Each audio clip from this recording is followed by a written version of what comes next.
broken.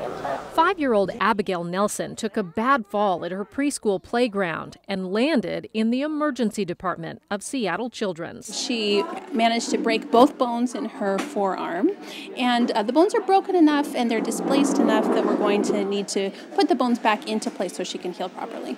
Her x-rays show she really did a number on that arm. So these are the two bones of her forearm, her radius and her ulna, and you can see there's definitely a fracture right in the middle of the bone on both sides. This is why we always do 2 x-rays, because this x-ray, you can see there's a fracture, but it doesn't look too bad.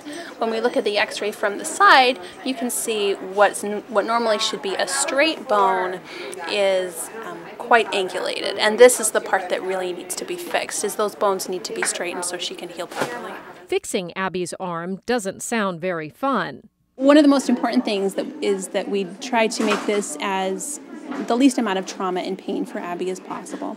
So we're going to give her some medications that will treat not only her pain, but will help her basically fall asleep while we get it done. She won't be completely asleep, it's not general anesthesia, but she won't have any memory about what's going on, and she won't really be aware of what's going on in the room, but the nice thing is it's a very safe medication. To get that heavy sedation, Abby will need an IV. Also not fun for a 5-year-old. Knock, knock. Hi, guys. This is Abigail's room. Enter Paul Foster. My name is Paul, and I'm our child life specialist that works here at the hospital.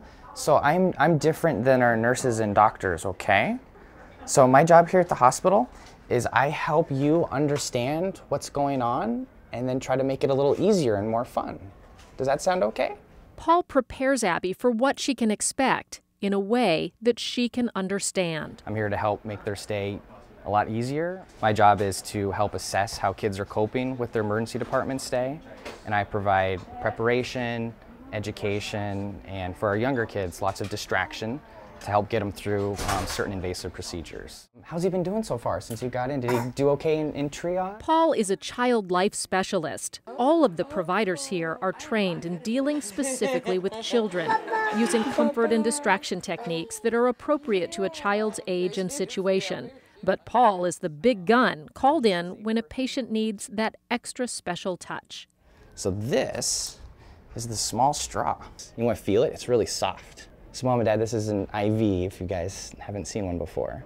So what we do is we put the small straw inside one of our body's blue lines, and we can give you medicine through it, and it makes you feel all better. And it's going to help take away the owies in your arm. He doesn't hide anything from the kids. Rather, he educates them on what's about to happen and why in an age-appropriate way. So sometimes kids ask me, they say, Paul, what is the small straw going to feel like? Do you want to know what it feels like? Yeah. Kids tell me that it feels like a small pinch.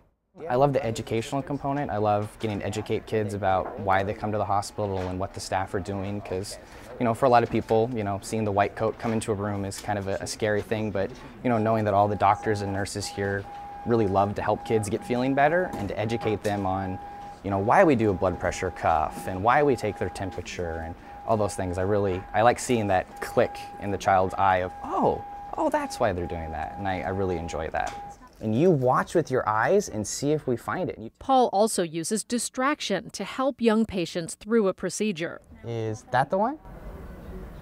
Instead of Abby focusing on that IV about to go in, she's turned away, engrossed in a book that Paul brought. Purple fish. A broken bone, an IV. This is pretty typical stuff here in the ER, but it's a very big deal for Abby and her family. A yellow frog, okay. Abby being 5, it's important that I meet her where she is developmentally, understanding that she's not an adult and she doesn't necessarily want to know everything, but she wants to know everything that's important to her.